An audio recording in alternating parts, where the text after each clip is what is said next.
Testing. Baik, Bismillahirrahmanirrahim. Assalamualaikum warahmatullahi wabarakatuh. Innal hamdalillah nahmaduhu wa nasta'inuhu wa nastaghfiruh wa na'udzu billahi min shururi anfusina wa min sayyiati a'malina. Man yahdihillahu fala mudilla lahu wa man yudlil fala hadiya lahu. Asyhadu an la ilaha illallah wa asyhadu anna Muhammadan 'abduhu wa rasuluhu, amma ba'd.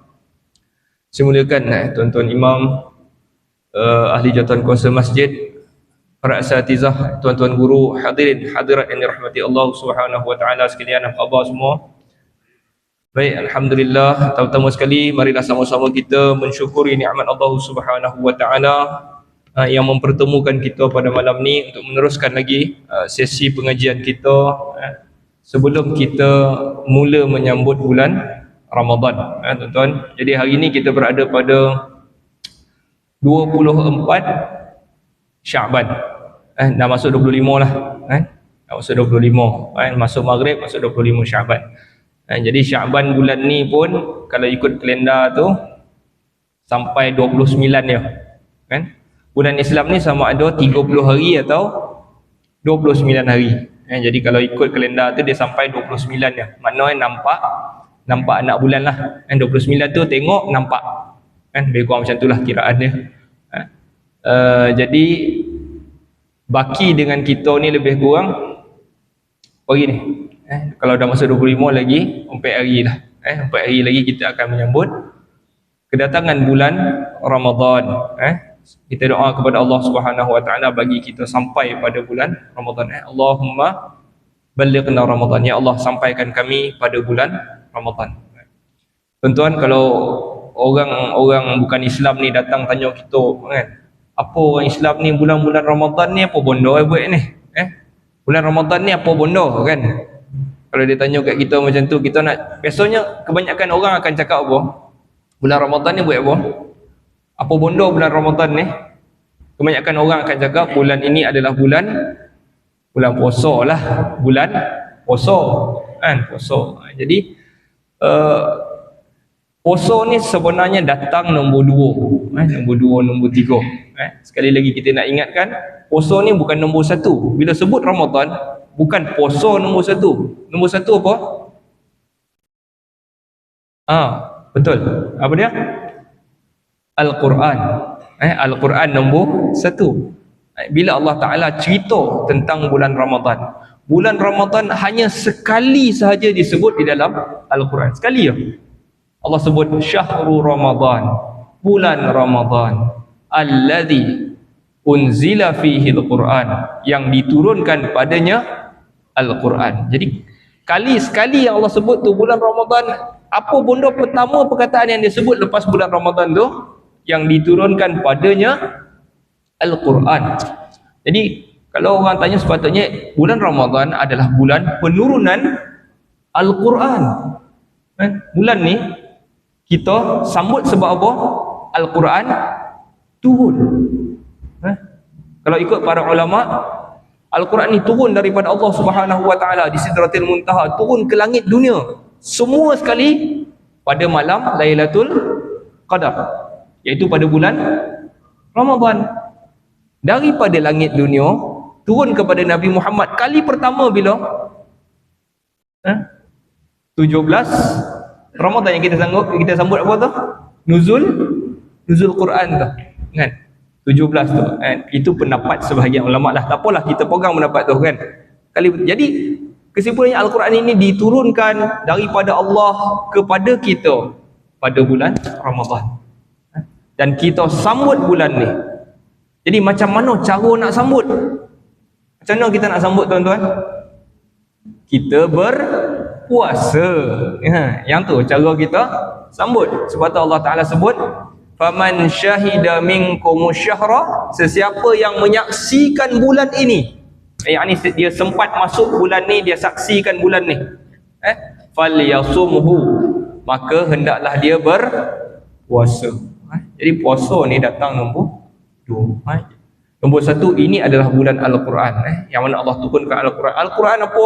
Al-Quran adalah petunjuk kepada manusia. Tuan-tuan, di antara Nabi Isa dengan Nabi Muhammad, tidak ada Nabi Maknanya tidak ada wahyu yang turun pun di antara Nabi Isa dengan Nabi Muhammad. Jaraknya lebih kurang 600 tahun. 600 tahun beza dia tu. Jadi 600 tahun itu manusia tidak ada petunjuk. Jadi kalau dia nak beriman waktu tu, kalau kita hidup zaman tu, di antara Nabi Isa dan Nabi Muhammad tu, kita macam mana kita nak beriman tu?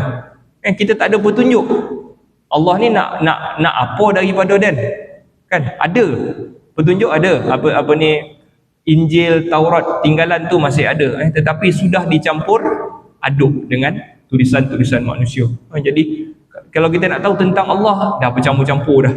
Tuhan ni sebenarnya satu ke tiga kan, dah bercampur di dalam Taurat dan juga Injil. Jadi bercampur-campur.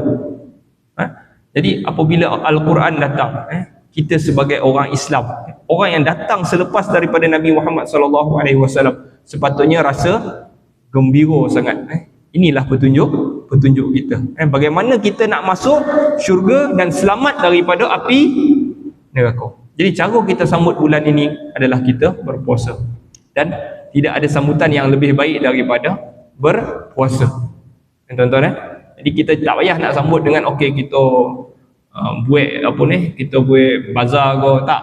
Kan itu bukan cara sambut Ramadan. Sambut Ramadan adalah dengan berpuasa. Berpuasa. Kadang-kadang bazar kita kadang-kadang melampau sangat. Melampau sangat. Tuan-tuan, saya cerita dulu, maknanya saya duduk di Mesir kan. Tak ada orang berniaga makan kan. Berniaga ni ada kedai lah, kedai masing-masing. Yang mana memang berniaga sepanjang tahun makanan, memang dia akan jual makanan lah. Tak ada yang tiba-tiba yang tak pernah berniaga makan, yang kojo buat benda lain, tiba-tiba datang bulan Ramadan berniaga makan. Jadi makan tu jadi banyak sangat. Jadi pesta pula makanan pada bulan Ramadan. Dan makan tu tak apalah, tetapi dia jadi satu perniagaan. Sedangkan bulan Ramadan sepatutnya kita memberi, bukan perniaga sepatutnya. Yang bulan Ramadan ni, kalau di Mesir tu ketuk tingkap, kita tengah bawa kereta, ketuk tingkap, campak makanan ni, air, ini kurma, ni roti, makan, nak buka puasa, bagi makanan, bukan jual makanan. Sebetulnya kita cari, apabila masuk bulan Ramadan, kita hadapi dia macam mana esok nak dapat pahala, bukan macam mana esok nak dapat duit. Macam mana nak cari bekal akhirat. Jadi macam mana kita nak masuk bulan ni, kita masuk tu, ada orang masuk bulan ni, ini adalah bulan nak buat duit. Yang tu, ada orang macam tu. Dan sepatutnya kita masuk bulan ni, kita masuk macam mana aku nak buat lagi banyak bekal, banyak pahala nak bawa kepada Allah Subhanahu wa taala, tuan-tuan. Banyak lagi nak cakap, tapi tak apalah tentang bulan Ramadan ni. Jadi yang pertama sekali saya sebut tadi, bulan Al-Quran. Jangan lupa untuk memperkasakan Al-Quran kita. Baca. Apa lagi? Tadabbur. Tadabbur, baca makna, baca tafsir. Apa cerita surah ni? Tahun ni mesti ada satu surah yang kita lancar. Tahun ni punya Ramadan ada satu surah yang kita lancar. Yang tu cara dia. Ataupun kita lebih memahami maksud tahun ni. Esok nak faham cerita tentang suratul Kahfi contohnya, yang saya baca tiap-tiap Jumaat tu kan, apa cerita sebenarnya suratul Kahfi. Yang tu adalah macam mana kita meraihkan penurunan Al-Quran. Tuan-tuan, sedikit peringatan berkenaan bulan Ramadan yang bakal kita hadapi dalam beberapa hari ni. Tuan-tuan yang dirahmati Allah, kita patah balik kita punya kuliah ni. Manakala ini adalah kuliah yang terakhir, saya ingat saya nak habiskan sikit lah tajuk kita ni. Tajuk kita yang terakhir berkenaan dengan kunut witir. Okey, tuan. Okey, kunut al-witir. Jadi yang last kali kita belajar adalah tentang kunut witir. Sorry, bukan yang ni.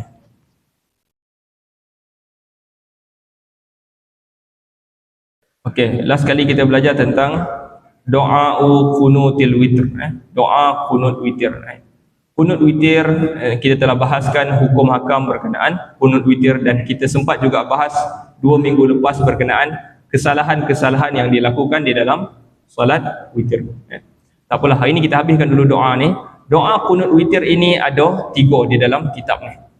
Hari tu kita dah baca yang pertama, iaitu Allahumma hdini fiman hadait wa afini fiman afait. Okey, jadi kita dah syarahkan maksud-maksud dia dan kita nak masuk kepada doa kunut yang kedua. Okay, ini doa dia. Allahumma inni a'udzu biridhaka min sakhatik wa bimu'afatika min 'uqubatik wa a'udzu bika minka la uhsi sana'an 'alaika anta kama asnaita 'ala nafsik. Okay. Sebelum kita tengok, kita nak tengok dulu datang daripada hadis siapa tentang doa kunut ini. Okay. Hadis ini datang daripada Ali bin Abi Talib. Ali bin Abi Talib adalah sepupu Nabi SAW yang diriwayatkan oleh Imam Tirmizi bahawa Rasulullah SAW kana yaqul, dia membaca fi akhir witrihi, di akhir witirnya. Nabi baca apa di akhir witirnya? Doa yang kita baca tadi, iaitu Allahumma inni a'udzu biridhaka min sakhatik wa bimu'afatika min 'uqubatik wa a'udzu bika minka la uhsi sana'an 'alaik anta kama asnaita 'ala nafsi. Jadi sebelum kita tengok maksud, kita tengok dulu hadis ni. Ali bin Abi Talib kata Rasulullah SAW baca di akhir witirnya. Baik, di akhir witirnya. Hadis ni umum. Ali bin Abi Talib kata Nabi baca di akhir witirnya doa tadi tu. Jadi bagaimana para ulama memahami di akhir witir? Jadi di sana sekurang-kurangnya ada 3 maksud. Apa maksud di akhir witirnya? Jadi yang pertama, golongan yang pertama memahami di akhir witirnya, maksudnya Nabi baca doa ini ketika mana dia kunut witir. Yang ni lepas dia baca fa innaka taqdi wa la yuqda 'alaik wa innahu la yadhillu man walis wa la yu'izzu man 'adait. Lepas tu dia akan baca Allahumma inni a'udzu biridhaka min sakhatik wa bimu'afatika min 'uqubatik wa a'udzu bika minka la uhsi sana'an 'alaik anta kama asnaita 'ala nafsik. Nabi akan baca doa kunut yang ni. Okey, itu pemahaman yang pertama. Untuk memahami perkataan yang saya tandakan di akhir witir, di akhir witirnya. Yang kedua, memahami di akhir witirnya maksudnya Nabi baca kali yang terakhir sebelum bagi salam. Sebelum bagi salam, sebab di situlah sepatutnya doa. Sebelum memberi salam adalah tempat yang mustajab untuk berdoa. Selepas membaca tasyahud, sebelum memberi salam. Jadi pendapat ulama apabila dia baca akhir witir, ulama kata Nabi baca ketika itu. Allahumma inni a'udzu biridhaka ni ketika sebelum memberi salam. Dan pendapat yang ketiga pula mengatakan Nabi baca ketika mana sujud. Sujud di dalam salat witir. Kenapa ada sujud ni? Sebab ada hadis lain cerita tentang Nabi. Aisyah riwayatkan benda yang sama, doa ni Nabi baca. Tetapi pada suatu malam Aisyah kata aku tidur, lalu dia kata Rasulullah tak ada. Faqada Rasulullah hilang. Lalu zaman tu golap kan? Golap, mana ada lampu tidur ke tak ada. Jadi bila tak ada, dia cari-cari Rasulullah tak ada, dia pun rabur-rabur cari-cari, lalu dia pegang tapak kaki Rasulullah. Dalam keadaan tengah terpacak macam ni. Kaki Rasulullah tengah terpacak. Yang ni Rasulullah tengah sujud. Kaki dia tengah pacak tu. Okey, lalu dia pegang kaki Rasulullah. Dan Rasulullah sedang membaca Allahumma inni a'udzu biridhaka min sakhatik. Yang inilah doa yang. Jadi ada 3 pendapat, iaitu dalam kunut, sebelum memberi salam, dan yang tadi masa sujud, dan yang keempat Nabi baca ni mereka kata selepas daripada memberi salam. Ada 4 pendapat, bukan 3, iaitu ada 4, sekurang-kurangnya ada 4 pendapat memahami perkataan di akhir witirnya. Jadi ada 4. Jadi mana orang yang baca 4 ni pun betul. Mana-mana salah satu daripada 4 baca doa ni pada salah satu daripada 4 keadaan ini, 4-4-nya betul. Cumanya penulis kitab ini dia senaraikan di dalam senarai doa kunut. Okay, jadi sebab itu kita kena faham, dia senaraikan doa ni maksudnya dia faham daripada hadis tu, yang ini Nabi baca doa ni ketika mana kunut witir. Kunut witir ni juga kita dah bahas hari tu. Mazhab Syafi'i baca kunut pada solat witir hanya pada 15 Ramadan sehingga setengah, maksudnya bermula daripada setengah Ramadan sampai habis. Dan mazhab yang lain berpendapat sepanjang tahun. Maknanya kunut ada, kunut witir ini, solat je witir boleh kunut sepanjang tahun. Tak apalah, itu mazhab perbezaan sikit. Baik, jadi dia dah senaraikan dekat di dalam kunut witir ni. Tak apa, kita nak tengok makna. Tuan-tuan, tadi saya sebut Aisyah cari Nabi tadi dalam golap kan, cari-cari dia pegang kaki Nabi. Batal tak sembahyang? Kan? Yang tu juga kita dah bahas. Kita pernah cerita juga, cari pegang. Jadi ulama Syafi'iyah kata kaki Nabi berlapik.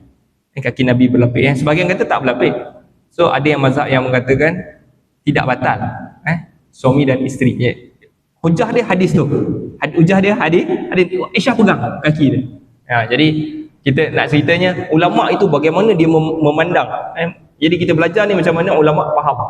Okey. Tapi mazhab Syafi'i kata kaki Rasulullah berlapik. Mungkin musim sejuk ke Nabi pakai khuf.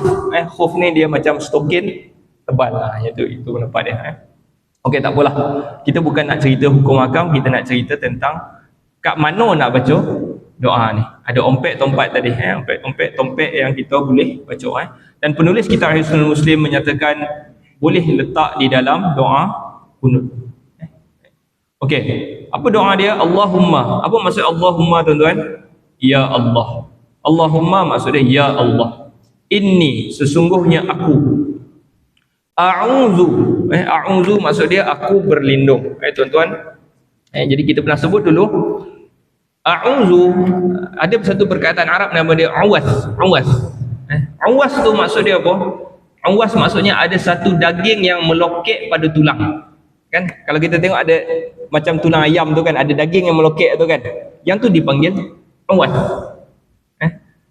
Sebagaimana kita berpegang dengan Allah Subhanahu Wa Taala tu, macam mana daging tu bergantung dengan tulang tu, kita macam berpegang dengan tulang tu. Kalau terlopeh, habis, binatang akan makan, ataupun pemangsa akan makan. Macam itulah kita bergantung dengan Allah Subhanahu Wa Taala. A'udzu, aku berlindung, aku bergantung dengan Allah Taala ni. Berlindung tu maksud dia al-taji', yang ini aku bergantung sangat dengan Allah Subhanahu Wa Taala. Okey. Allahumma inni a'udzu, aku berlindung biridhaka, dengan redha engkau.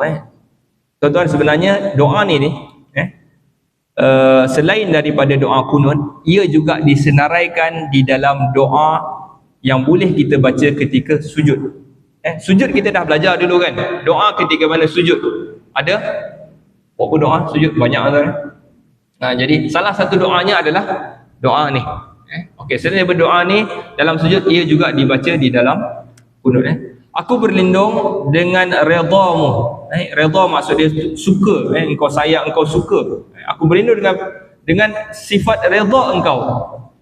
Min sakhatik, daripada murka engkau. Sakhatik maksud dia murka engkau. Ya Allah, aku berlindung dengan sifat redha-Mu daripada murka-Mu. Wa bi mu'afatika min 'uqubatik, dan dengan afiah-Mu daripada balasan-Mu, dan daripada afiah-Mu daripada balasan-Mu. Okey, jadi perkataan seterusnya adalah afiah. Afiah maksud dia tajawuz. Macam mana? Saya buat contoh dulu. Afiah maksud dia datang daripada perkataan afa asal ya. Tajawuz maksud dia selamat, selamat daripada bencana. Afiah, afallah maksudnya Allah selamatkan kita daripada bencana, Allah selamatkan kita daripada sakit, Allah selamatkan kita daripada bala. Itu afiah. Dan dengan keafiatanmu itu daripada uqubatik, balasan engkau. Okay, balasan ni balasan apa? Balasan azab engkau, iaitu neraka. neraka yang paling teruk, dan juga apa-apa sahaja balasan sebelum daripada neraka itu. Wa a'udzubika minka, dan aku berlindung, aku bergantung dengan engkau daripada engkau. Aku berlindung dengan engkau daripada engkau. Yakni ada dua benda di sini, iaitu kita bergantung dengan Allah daripada Allah itu sendiri. Ya Allah, aku berlindung kau daripada engkau. Sebab tak ada satu benda yang lebih dahsyat daripada Allah. Jadi Allah murka dengan kita, kita takut. Jadi aku berlindung dengan engkau itu daripada engkau. La uhsi sana'an alaik, tidak mampu aku hitung. La uhsi sana'an, yakni aku tak mampu nak mengira, tak mampu nak menghitung. Sana'an, pujian, alaik, ke atas engkau. Ya Allah, aku tak boleh nak puji engkau sebenar. Aku boleh puji kau dengan perkataan-perkataan yang aku tahu je, kan? Sedangkan puji kita kalau nak bercakap dengan orang ni, kalau kita bercakap dengan seorang yang dalam bidang dia, kita tak mampu nak cakap banyak sebab kita tak banyak tahu perkataan-perkataan yang dia pakai. Jadi Allah Ta'ala itu maha puji, maha terpuji. Tentulah perkataan untuk puji dia tu banyak. Ya Allah, aku tak boleh nak puji engkau seperti mana yang layak untuk engkau. Itu maksud dia, la uhsi sana'an alaik anta kama asnaita ala nafsik. Last kali ni, aku tak mampu nak puji engkau, anta, seperti engkau, seperti mana engkau memuji diri engkau. Jadi itu doa yang Nabi SAW baca juga di dalam kunut. Baik, nak habiskan juga. Okey, di antara doa kunut dan seterusnya, tuan-tuan, yang ketiga, saya ingat yang ni yang terakhir kot. Ada 3 doa kunut yang boleh kita baca. Seterusnya adalah Allahumma iyyaka na'bud wa laka nusalli wa nasjud wa ilaika nas'a wa nahfid narju rahmatak wa nakhsha 'adzabak inna 'adzabaka bil kafirina mulhaq. Dan sebagai riwayat mulhiq. Dan sebagai riwayat juga inna 'adzabaka bil kuffar. Sebagian bil kuffar, ada yang kata bil kafirin. Mulhaq ada, mulhiq pun ada. Allahumma inna nasta'inuka wa nastaghfiruka wa nusni 'alaik al-khair wa la nakfuruk wa nu'minu bika wa nakhda'u laka wa nakhla'u ma yakfuruk. Yang ni yang dibaca, yang kita nak tengok daripada hadis mana diambil doa ini. Okey, hadis ini diriwayatkan daripada Ubaid bin Umair.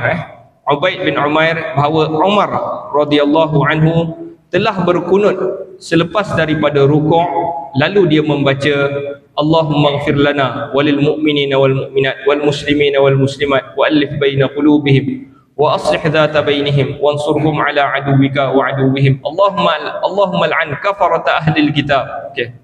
Jadi yang pertama sekali, Ubaid bin Umar ni riwayat Umar dia kunut selepas rukuk. Maksud dia ini adalah kunut nazilah. Dia doakan keburukan kepada ahli kitab. Lepas tu baru dia baca yang kita baca tadi, Allahumma inna nasta'inuka wa nastaghfiruka wa nusni 'alaik, yang kita baca tadi. Jadi hadis ni adalah hadis yang diriwayatkan daripada Umar. Jadi Umar ni tidak akan baca di dalam solat, melainkan dia pernah dengar Nabi SAW buatlah. Okey.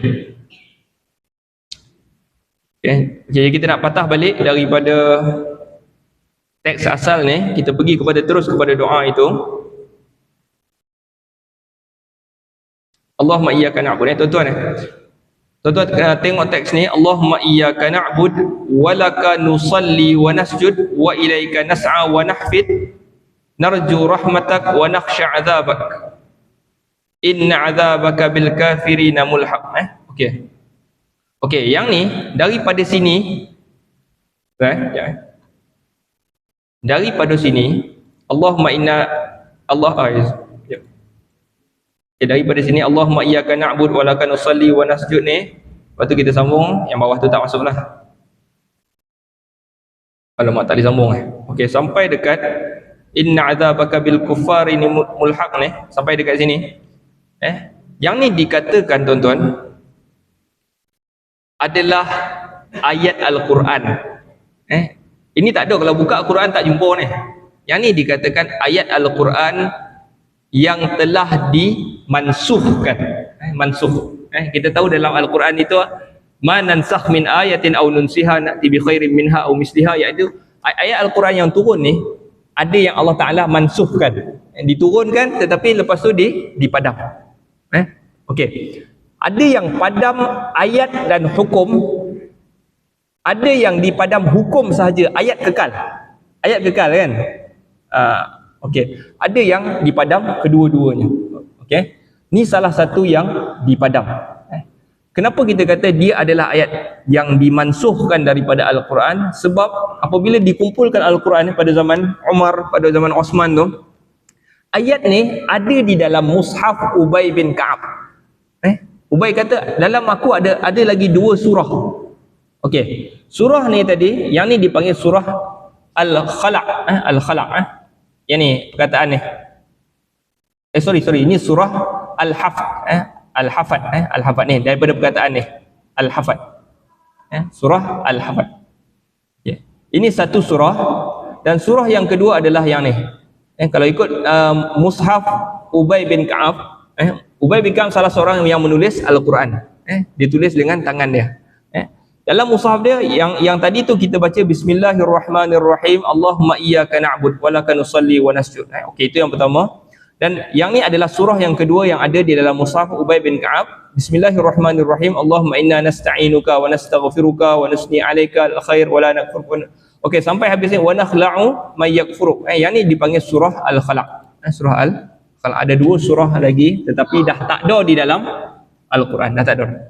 Dipanggil mansuh. Okey. Itu yang pertama berkenaan dengan doa ni, dikatakan dia adalah sebahagian daripada Al-Quran. Baik. Dia terus pergi kepada doa ni, Allahumma, apa maksud Allahumma? Ya Allah, iyyaka na'bud, kepada engkau na'bud, kami menyembah. Iyyaka na'bud, dalam bahasa Arab tuan-tuan, iyyaka na'bud, maksud dia kepada engkau kami sembah. Ayat yang normal adalah kami sembah engkau. Itu kami sembah engkau, itu ayat normal. Tapi kalau diterbalikkan, iyyaka, engkau, na'bud, kami sembah, maksud dia ada maksud takhsis. Takhsis maksud dia apa? Takhsis maksud dia aku tak akan sembah orang lain. Aku tak akan sembah orang lain. Engkau seorang je. Itu maksud iyyaka na'bud. Sebab tu kita baca dalam surah Al-Fatihah, Alhamdulillahirabbil alamin arrahmanir rahim maliki yaumiddin iyyaka na'bud. Iyyaka na'bud bukan maksud dia kami sembah engkau, tak. Bukan itu maksud dia. Maksud dia kami takkan sembah selain daripada engkau, itu maksud dia. Iyyaka na'bud. Okey, sama juga dengan ayat struktur ayat yang kedua ni, walaka nusalli wa nasjud. Pada engkau, hanya untuk engkau, nusalli, kami salat, wa nasjud, dan kami sujud. Wa ilaika nas'a wa nahfid, dan kepada engkau kami berlari dan juga kami bersegera melakukan amal-amal soleh. Okey tuan-tuan, ni perkataan yang seterusnya, nas'a. Okey, nas'a maksud dia lari. Lari ni tuan-tuan, tuan-tuan jumpa perkataan ni, perkataan sa'i kat mana kita nak buat sa'i? Sa'i buat kat mana? Okey, Mekah, di antara Safa dan Marwah, sa'i. Sa'i maksud dia apa? Sa'i maksud asal dia adalah lari, copek. Itu maksud sa'i. Pergerakan di dalam Al-Quran tuan-tuan, Allah sebut banyak perkataan. Ada famshu fil ard, fasiru fil ard, dan ada Allah guna perkataan sa'i ni tadi. Kalau Allah kata jalanlah di atas muka bumi ini, tengok apa balasan ataupun akibat orang-orang yang mendustakan Allah. Allah tak pakai perkataan sa'i. Allah kata fasiru, jalan, siru, jalan. Ada kata famshu, jalan, jalan. Yang tadi tu jalan, relax. Ini jalan. Tapi Allah guna perkataan sa'a ni apabila sampai solat Jumaat. Ya ayyuhalladzina amanu, wahai mereka-mereka yang beriman, idza nudiya lis-salati min yaumil jumu'ah, apabila diseru kepada engkau solat Jumaat, fas'au ila zikrillah. Perkataan ni fas'a ni, nas'a, maka bersegeralah. Itu maksud nas'a ni, copek-copek, Jangan lambik-lambik, jangan jalan lenggang. Apabila azan, apabila diseru kepada engkau, copek. Maksudnya kau dah lambik. Okey. Jadi ayat ni sama juga, maksud dia copek-copek.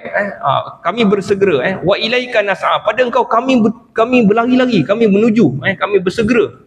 Wa nahfid, dan kepada engkau kami bersegera melakukan amal-amal soleh.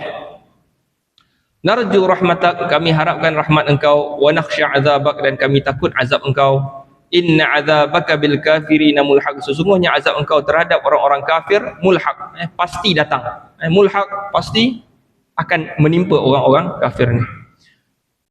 Allahumma inna nasta'inuka. Ni kalau ikut surah yang kedua lah, daripada surah yang dimansuhkan tadi. Ya Allah, sesungguhnya kami mohon, kami minta tolong kepada engkau, dan kami minta ampun kepada engkau, dan kami memuji engkau dengan kebaikan, dan kami tidak mengkufurkan engkau.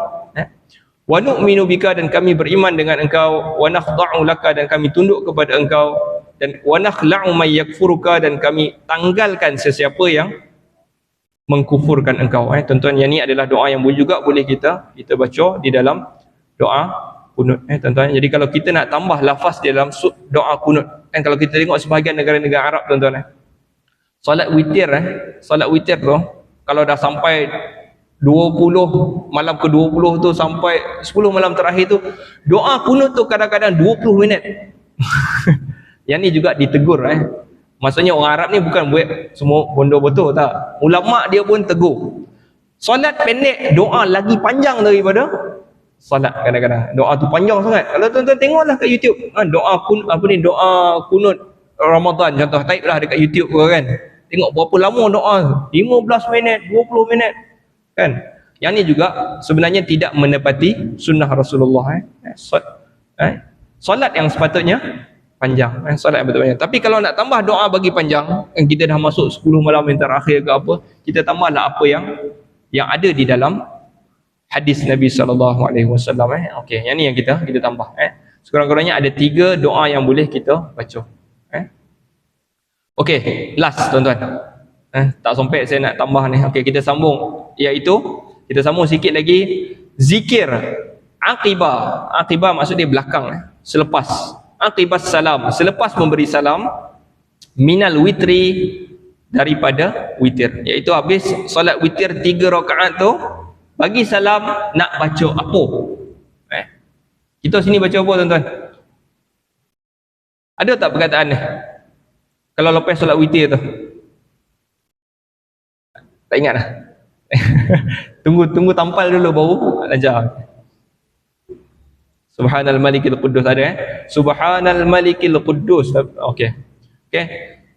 Bacaan ni sebenarnya adalah selepas salat witir. Subhanal Malikil Quddus, baca 3 kali. Subhanal Malikil Quddus, Subhanal Malikil Quddus, Subhanal Malikil Quddus, dan angkat suara pada bacaan yang seterusnya ni, yakni Rabbil Malaikati Warruh. Okey, yang ni sekurang-kurangnya kita baca. Okey, sekurang-kurangnya kita baca benda ni selepas daripada salat sunat witir. Okey, apa maksud Subhanal Malikil Quddus? Subhana maksud dia apa, tuan-tuan? Maha suci. Tetapi asalnya maksud dia apa? Maksud dia apa sebenarnya? Sabaha ni atas. Kullun fi falakin wa kullun fi falakin. Ni surah Yasin ni, tuan-tuan, tak lancar. Wa kullun fi falaki yasbahun. Okey, sabaha. Sabaha maknanya dia terapung, dia di atas. Maksud dia, Tuhan, bila kita sabaha, subhana, maksudnya Tuhan itu how perfect. Tuhan itu perfect, dia sentiasa di atas. Subhana, maha suci engkau ya Allah, maksudnya engkau takkan jatuh, engkau tinggi di atas. Subhanallah. Okey, subhana al-malik, raja, al-quddus, yang suci. Subhana, maha suci, al-malik, raja, al-quddus, yang maha suci. Apa ni kita panggil Baitul Maqdis. Qadasa, perkataan qadasa itu pun dah suci. Tetapi kalau kita kata Quddus, maksud dia sangat suci. Maha suci, macam itulah maksud Qudus. Okey. Perkataan seterusnya, Rabbil malaikati warruh. Rabb maksud dia ada 5 maksud Rabb. Kita dah sebut itu, antaranya maksud dia tuan lah. Tuan. Dia adalah pemilik kita. Dia yang pencipta kita. Rabb itu maksud Rabb. Rabb al-malaikah. Dia adalah Rabb al-malaikah. Malaikat dan juga ruh. Okay. Jadi mungkin kat sini ada satu isu sahaja, iaitu ar-ruh. Apa itu ar-ruh? Ar-ruh juga pernah kita ceritakan, ar-ruh sekurang-kurangnya boleh membawa 3 maksud ar-ruh. Difahami para ulama, ar-ruh ni mungkin salah satu daripada 3 maksud. Apa itu ar-ruh? Kalau kita tengok dalam suratul Qadar, inna anzalnahu fi lailatul qadr wa ma adraka ma lailatul qadr. Lailatul qadri khairum min alfi syahr. Tanazzalul malaikatu warruh. Siapa ar-ruh? Jadi para ulama memahami ar-ruh dekat situ adalah Jibril. Itu pendapat pertama, Jibril. Okey. Pendapat yang kedua tentang ar-ruh adalah ar-ruh maksud dia sebahagian daripada malaikat, sejenis malaikat. Selain daripada malaikat-malaikat yang lain tu, ada juga malaikat yang dipanggil ar-ruh. Okey, itu 2 pendapat. Dan yang ketiga, ar-ruh kat sini maksud dia ruh Bani Adam. Ruh Bani Adam maksud dia ruh yang ada dalam badan kita ni. Tuan-tuan, kita ini terdiri daripada 2 elemen. Manusia itu terdiri dari 2 elemen. Satu fizikal, luaran kita ni. Tetapi ini hanyalah badan yang kaku. Kita ada satu lagi unsur dalam, iaitu ruh. Kalau ruh tu tak ada, kita akan terkulai. Iaitu ruh. Ruh yang dimasukkan dalam ayat ni. Mungkin boleh jadi maksud dia ar-ruh Bani Adam dekat sini.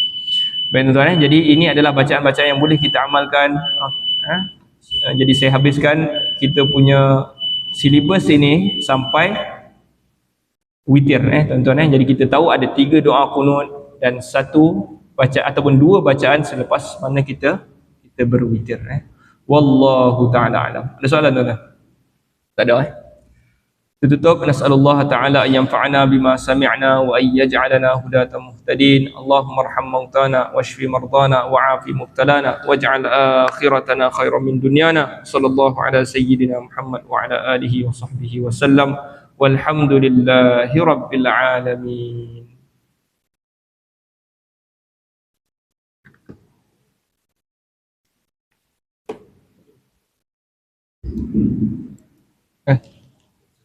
Mari.